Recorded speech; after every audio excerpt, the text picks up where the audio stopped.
Happy Wednesday, everyone. Welcome to Prowess Goes Live, where we are bringing you all the latest and greatest and tips and tricks and know-how on how to be the absolute best online business manager that you can be. So my goal here is to not only help guide you and giving you the insight on what clients are looking for, what these CEOs are looking for in OBMs, but also bringing up experts who not only have a certain area that they focus on or have done all of this before. And that's why I'm very excited about this conversation because it is well, really, she has both, but really what she's going to be digging in is what she has done before to show up with gravitas. That's what I would really say. So, hello, Ken. Hello, Belinda. Hello, everyone who's there. Starter question for today. I just want a one-word open. Let's keep it simple. Let's give a one-word open of how you're feeling. And mine is sleepy. Oh, I am just sleepy. I just chugged a cup of coffee, so hopefully you can't tell, but I am going with sleepy. What other one-word opens do we have today? One word opens. What else do we have? Accomplished. Okay, Belinda. Clarity, Ken. Y'all loving these. Loving, loving, loving. Okay, so getting started into first, I'm Ashley Connell, CEO and founder of Prowess Project. What we do at Prowess is we help professionals turn their patchwork quilt-like background into offering business management services or being an online business manager. As they're going through a training, we're gathering data points to then help them match up with their ideal clients. These are typically agency owners, consultancies who need that ops brain and those ops know-how and, quite frankly, keys, fingers on the keyboard to scale. And today we are talking about from an agenda keeper when you're in a meeting to being that strategic leader and what that really, really looks like. So I say this often, but your difference in what you can charge is all about how you show up and the value of what you are offering to your clients. So you know that like if you show up into a meeting and you are a note taker, you just a project manager and taking down like who's doing what by when, that is one value versus someone who's coming in and is really connecting the dots between what you are hearing in the meeting and where the leaders have said they wanted to go and bridging that gap between. And I am hearing more and more CEOs wanting and expecting their ops partner to come in and own that latter aspect. They want someone who will spar with them to make sure that they are staying focused and using all of their resources, time, energy, and money in the way that's going to get them closer to their goal. And so there is absolutely no better person to help really bring this to life and give you that insight on what it looks like and how she does it than our own Natalee Shimerdla. I am so excited to have you, Natalee, bringing you up right now. Hello, happy Wednesday. Yes, yes, yes, yes. All right, Natalee, as always, just give us a little overview of who you are and how you got to be where you are. Sure. So I spent 25 years in corporate America. I found Prowess Project and I enrolled in OBM University in 2023. And then in 2024, I left my full-time corporate gig and I've been doing this full-time ever since. And I have a strong roster of clients and a wait list at this point. So, We love that. Yes, ma'am. yes, Yes, yes, yes. yes. All right. And as y'all know, I have a ton of questions, but if you have any, put them into chat and I will be sure to get to them. So, first and foremost, Natalee, for you, what shifts need to happen mentally and practically for an online business manager to go in from, like I was saying before, simply managing the agenda in a meeting to truly show up as that strategic leader? What are those Yeah. shifts? So this really comes as part of just the mindset that you have to have when you are going into working with your clients.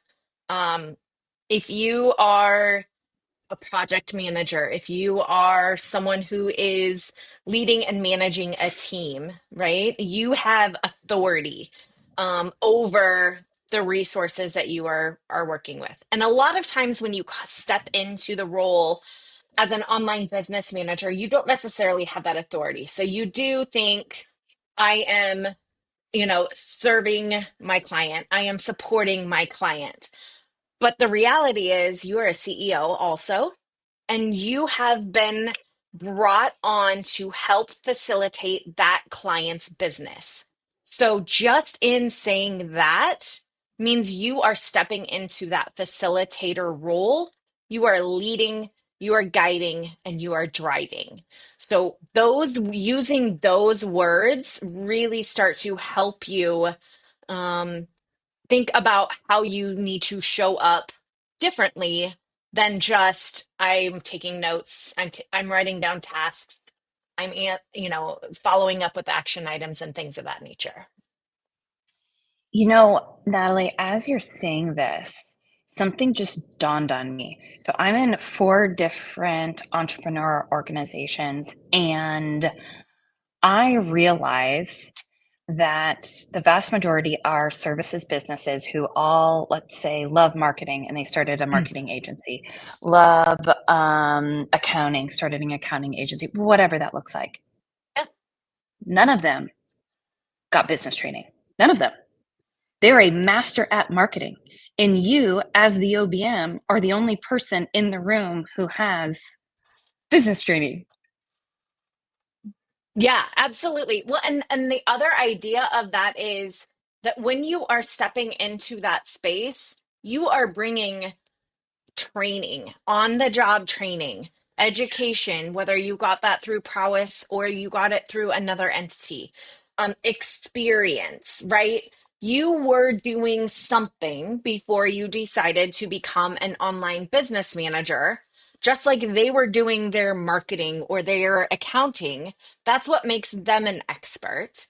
But when you are the one in the room making the business run, that's where your expertise lies. That's where your sweet spot is. And you have to own it and you have to be empowered by that. And you have to show up like that every single day. Amazing. That's exactly right. So I want all of you to sit up straighter in your seat right now because you are trained to do this. And that Mhm. is what you need to show up with in that type of energy. Yeah. So, Natalie, you brought something to Prowess Project that has changed how we work, point blank, in a most amazing way. Can you explain to everyone what an L10 is and what that framework looks like? Sure. So L10 comes directly from the EOS model. So if you're familiar with an EOS model or any other framework, it's just an idea of how a business is structured, how the business is going to work towards their goals, and how everyone on the team is going to contribute to each of those goals. So that's what EOS is. And within the EOS model, they have this concept of an L10, which is essentially a weekly meeting. Usually it's time boxed to about an hour and a half. Generally, it is the start of the week so that everyone understands what is going on and what they should be focused on for the rest of the week. In that meeting, you are essentially going to run through a very standard structure of EOS or I'm sorry, of agenda items for these L10 meetings. Now, I am not going to tout this as an EOS thing, but the concept behind it is that everybody is in the room and everybody gets on the same page from day one of the week so that the rest of the week is continuing to be in alignment, continuing to be on track, continuing to make progress towards the goals that have been defined by that leader. So there are a lot of small businesses that are not using or facilitating an EOS model or the L10 concept. But again, the idea of that meeting is pure alignment from top to bottom on what is priority and where the team is headed for that particular week. That's exactly right. Like getting everyone on the same page and having structure on how it gets done. I Mhm. love that. And so in theory, Mhm. this is a simple structure where you're just knocking things off your list, but ultimately stakes are high.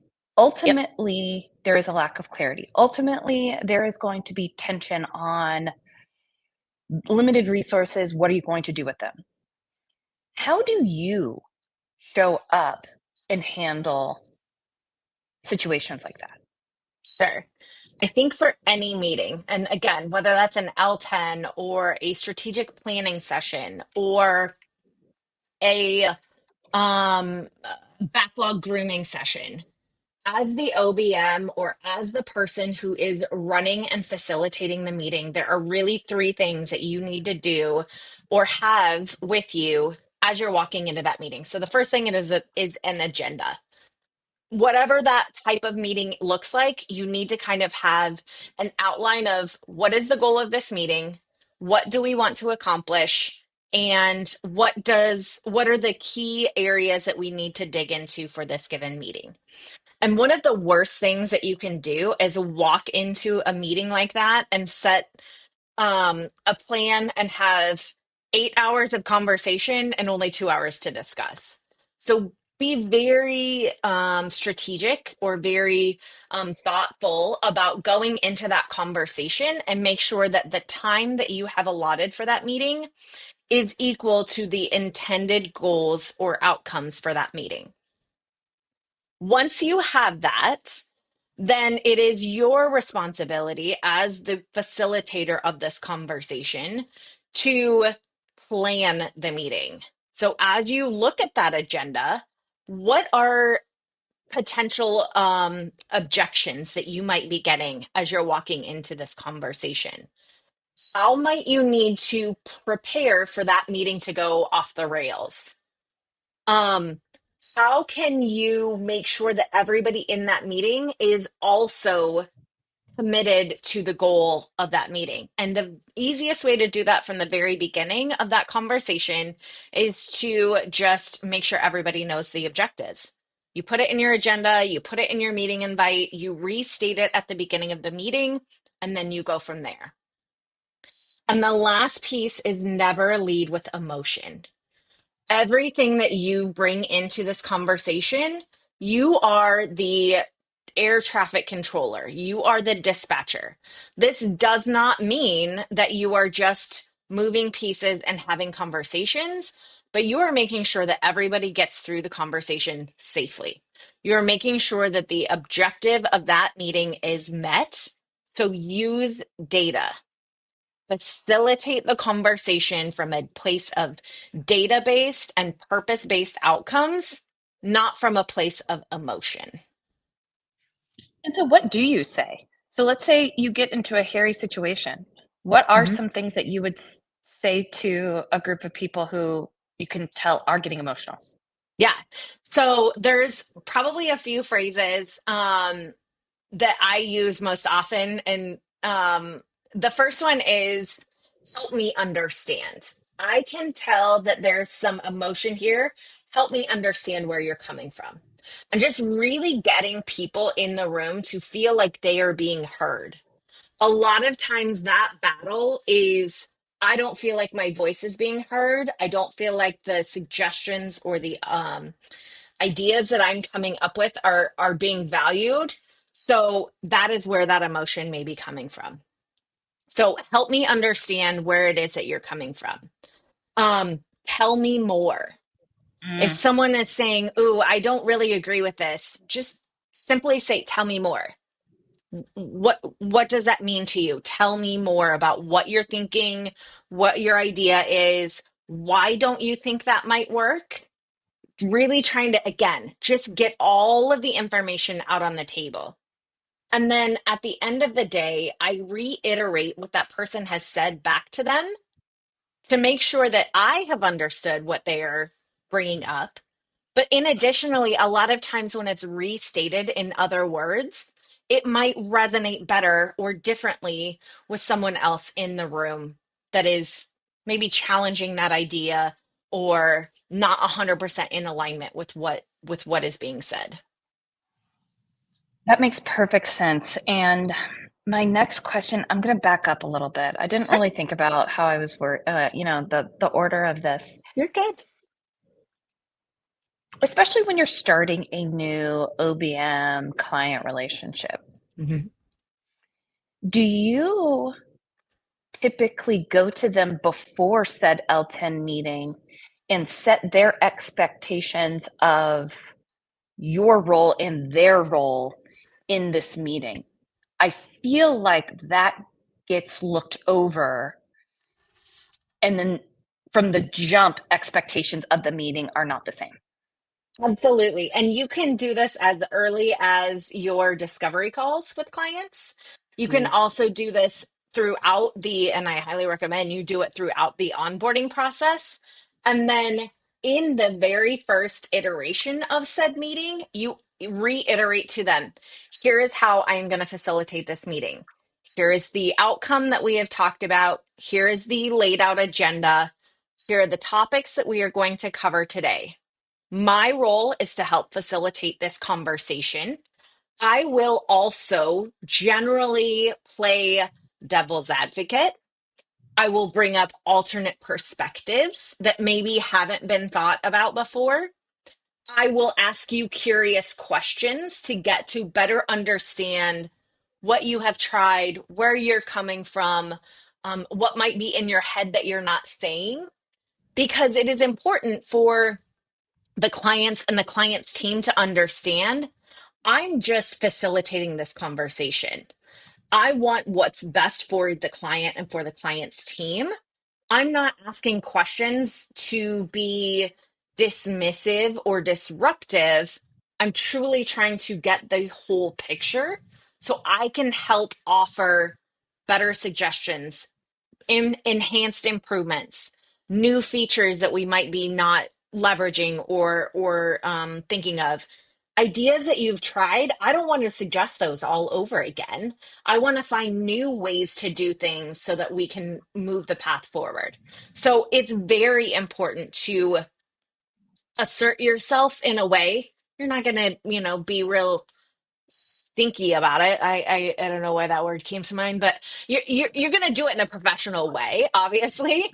But you're gonna do it in a way that they understand, hey, this is how I'm gonna facilitate. And if they, you know, don't necessarily align in that way, then you can kind of come to an agreement on how those meetings should be facilitated. I love that. And I I think that 99 out of 100 CEOs would welcome that structure. Mm. I think they would welcome that person who is keeping everything on track. Do you know why? Oh, tell me. Because it's not on your head anymore. You don't have to worry about it. It's one less That's thing it. that you don't have to worry about. So That's exactly if right. you show up to that conversation on a weekly basis, you're prepared, you've got the agenda, you know what kind of things are going to be maybe a little itchy to talk through. You truly understand the constraints of what's going on in the business for that given week. That's important. They don't have to be bothered by that. They can move on to, oh my God, I have this big keynote I need to worry about delivering, and I'm running through the words in my head. I am going to a network event and I want to close 3 deals before I leave. Whatever the case might be, it gives them the space to focus on those strategic, visionary, revenue driving functions. They don't have to worry about this anymore.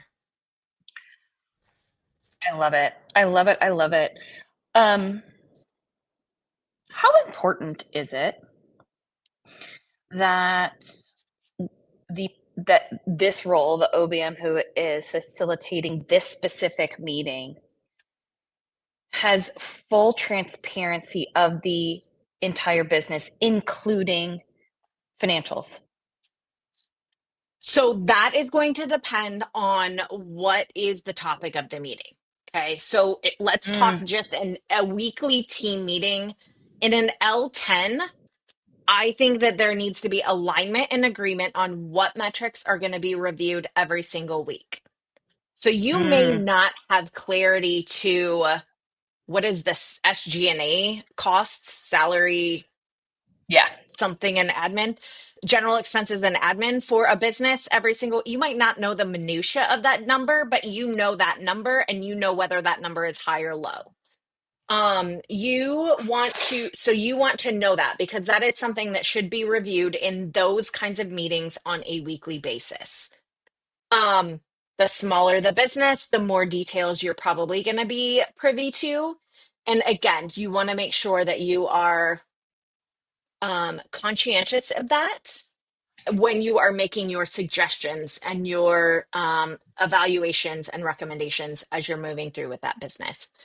Um, So I think that that matters. In going into a strategic planning session, I think it's super valuable to get as much year over year information or quarter Mm, over quarter information as you can get. And that is everything from profit, revenue, expenses, clients, whether that be client margin or number of clients, depending on what is kind of the key number for your business.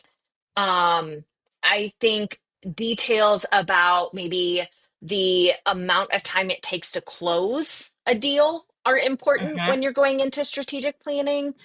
Um, and general buckets of expenses. Again, marketing, sales tips, margin, what am I trying to say? Wages, Yeah. those kinds of things. If you are working with an e-commerce or a brick and mortar business, you're going to want to know general inventory numbers and metrics around that. So I think that it varies depending on the kind of meeting that you're walking into. But again, as the OBM, you should be prepared with those numbers so that as the conversation is evolving, you can correlate back to tell me why you think this. The data is showing month over month, quarter over quarter, year over year, we're actually trending in the right direction. Tell me why you are concerned about that particular KPI. Love it. Okay, that makes perfect sense to me. Um, so one thing that at Prowess we are massive on is emotional intelligence, Mm. and those skills and traits shouldn't just be complimented, they should be compensated. Mhm. So how is emotional intelligence important to utilize in these types of settings where you're facilitating an L10 or whatnot? Yeah. So again, you are a human too, right? Life happens. We all get emotional. Just recalling a meeting we had when the topic was non-business, that's when you kind of let the emotions be out, right? So your intro, your outro, those kinds of things, certainly, be human. You can show emotion, you can go through that. And I'm not saying these conversations are robotic by any stretch of the imagination. But as the facilitator, if you step back and think of it as a system or a workflow, the computer needs to work. Step A moves to step B, moves to step C. So when the conversation gets a little hairy, or you can tell that there is tension in the room, think about it as a system. You want to break the tension by saying those curious questions. Tell me more. I'm hearing differing perspectives here. I want to make sure everyone's being heard. Let's focus here and then we'll focus here. and then have each person kind of bring in their ideas, their opinions, and then you can kind of realign on where you wanted to go with that particular conversation. But if you think of it as a system, if person A is passing information, right? We all know the feedback loop. If person A is passing information to person B, and you can tell that person B is either pissed off, annoyed, not hearing what they are saying, or completely zoned out, that is a cue to you as the facilitator of that conversation that we need to get back in alignment. So how do you do that? I can tell, or it feels like there may be some misalignment in this area. What are your concerns? How can we get you to be more in alignment with the direction that we want to go? And let it, again, it goes back to letting those people be heard. A lot of times, just letting them get their ideas out on the table will help the tension. Now, I have been in rooms, not good, but I have been in rooms where it's almost come to fisticuffs. This was in the corporate environment, so I'll just let you figure out who and what kind of individuals were doing this. But in those moments, right, it is my responsibility to calm down and get everybody back to the agenda at hand. So if you can tell that there is just no movement happening, what I recommend is saying, this feels like an area we're not going to make more progress on today. I would like for us to table this conversation until we can have further clarity, some better understanding, and everyone can kind of, take a deep breath. So if you're in a 4-hour meeting and an hour in, everybody's frustrated and pissed off at each other, take a break. Let's go, get a glass of water. Everybody take 10. We'll come back. In those 10 minutes, you are on. As the OBM, you are coming up with a game plan. So put on your, coach hat and figure out, where does the rub seem to be? Why don't we seem to be making progress on this topic? And if you can't offer a solution, then come up with a game plan on how to get there a different way, or when you could come back together to get resolution to that particular problem. Man, I never thought about it like that. Like having everyone go calm down, take a break, take a lap, whatever. That is the time where the OBM has to really be on and think through next steps. I Mhm. never thought about it like that. Mhm. Yeah, Very, it's like that's so calling in the smart. next play as a Yeah, coach, right? Or totally. the cheerleading captain or the social director of the, you are really leaning, exactly, Leah. You are leaning into the power of that pause, and you are building your workflow, your system, your next best step is coming in those moments, because you need a break too. You're on the whole time that that meeting is happening. You're facilitating, you're guiding, you're listening, right? 90% of the time, you aren't the one talking in these meetings. You are listening. And so when you are getting that information in, sometimes you just need that 5, 10, 15-minute bio break to, come up with those plans and kind of circulate those ideas, and then find a way to break the tension and to reconvene and to get better alignment. I love it. So, let's say that you're you're feeling out of alignment with your client in your own role in this meeting. What are some hints that you've seen CEOs give to hint at the OBM that they want them to lead, they want them to take on more? What does that typically look like? So, and I will use one from a current client. The response that I generally get from this individual is, I can't think about that right now. I can't think about that right now. So I will say to that person, no problem. I will come up with a couple of different options on how we can tackle this, and I will get back to you, and you can pick from there. And generally, that client will say to me, perfect. It's not something that he can focus on at this time. So he wants to, take a little time and prioritize that. Um, Another one is, what would you do? I'm not sure. What would you do? So the client is asking you, if you had the keys to the kingdom, what would you recommend? What would you do? That is an opening for you to say, I would recommend A, B, and C. And when that happens, those are often the conversations that you can technically prepare for happening. So when you're thinking about the meeting and you're preparing the agenda and you're going into the conversation, I talked a little bit about planning for those hot spots, planning for what might go wrong.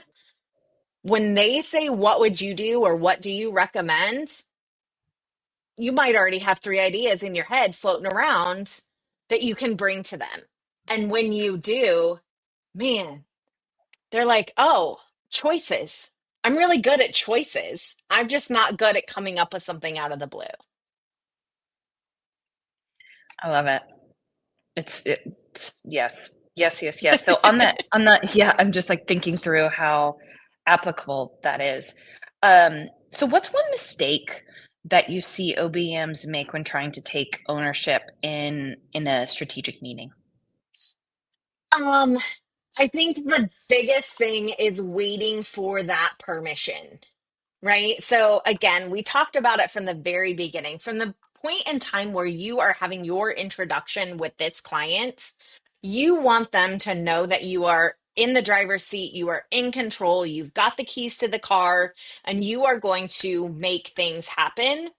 And so, if you do that and you have a strong intro and you have a strong discovery meeting and a strong onboarding meeting, and then you get to the weekly team meeting and you sit down and log into the meeting and it's okay, on today's agenda, we have metrics. You go through the metrics and you're not asking questions, you're not calling out trends that you're noticing. Maybe you aren't asking for other thoughts or input from other members of the team. They're going to start to think that, oh, you're just running through the agenda. So you have to definitely keep that facilitator role or that director role, that driver's seat, all through every function that you have with that client. Love it. I'm going to pause real quick. Any questions that y'all have, please put them into chat. As y'all know, I have a bazillion. Um, Technical term, bazillion.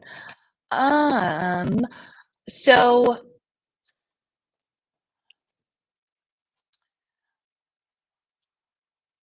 we talked about an L10. Mhm. How how should an OBM prep for that? We talked about Sure. going in and saying to the client like expectations of their role, but how do they do it even like the content? How do they prep for that? Yeah, tactically. So the first, again, if you are going and using EOS or if your client has an EOS model, they have a standing agenda that you would follow every single week. And so when you go through that, the first thing that you do is talk about your wins and celebrations from the prior week. So it's a carryover that whether you're facilitating an L10 or not, I think it's always a great way to start a meeting. Um, Metrics is kind of the next piece that you go through and review. So when you go through those metrics, what you're doing to prepare for that meeting is making sure your dashboards are updated, making sure that you have the latest and greatest results, whether that is, on email marketing or profit or revenue or whatever those metrics that you have defined are. You want to make sure that you have the latest numbers to take into that conversation. You're going to want to know the goals and objectives that your client is focused on for X duration. So if you are quarterly meeting, you probably have quarterly goals. I would say monthly feels a little loose, but in the very beginning or in a scaling kind of business, you may have very specific targets and goals that you need to accomplish on a monthly basis.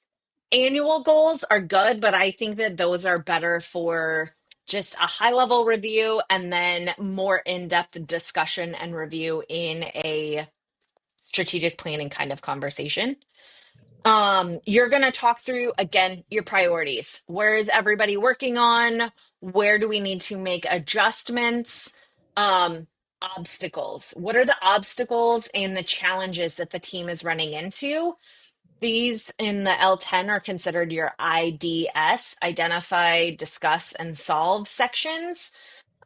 But again, you don't have to run the L10 or the EOS model in order to go through this. This is preparing those items for that. So set a process with your client or with your client's team on if they have things they need to bring to the agenda, they get those to you by 10 a.m. the day of the meeting, something of that nature, or 5 o'clock the Friday before, whatever works best for your workflow cycle.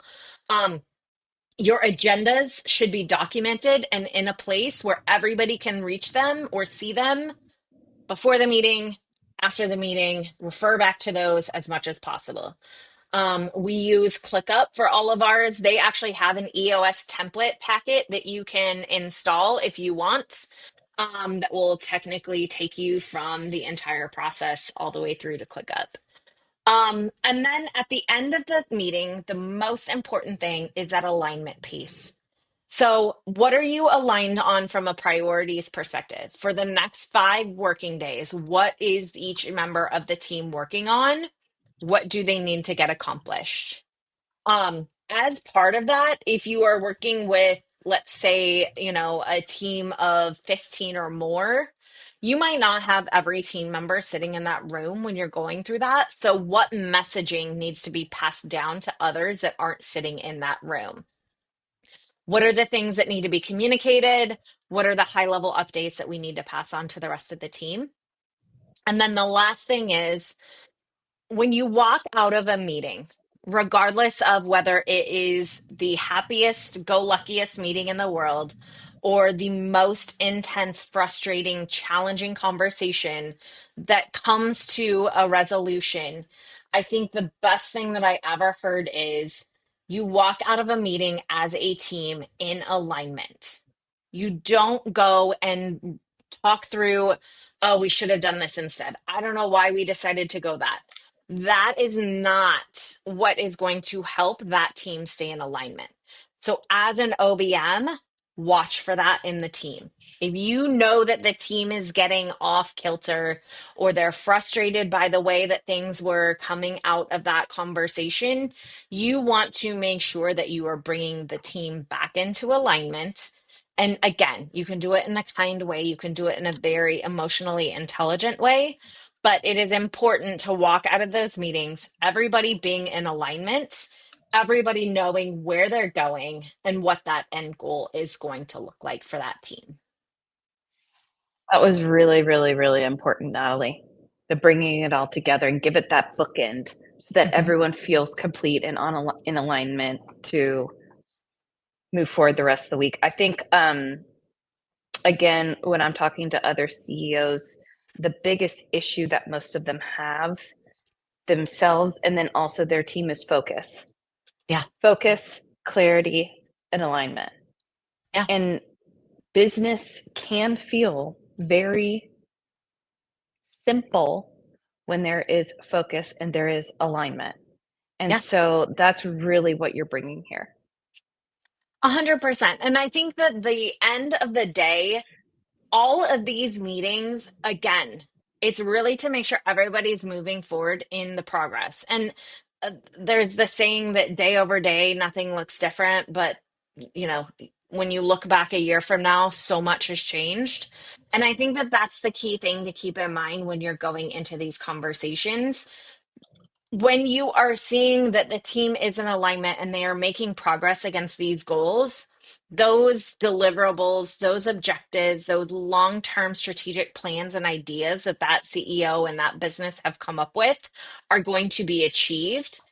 If you notice that they are not making progress month over month, week over week, that becomes another part of your next week agenda.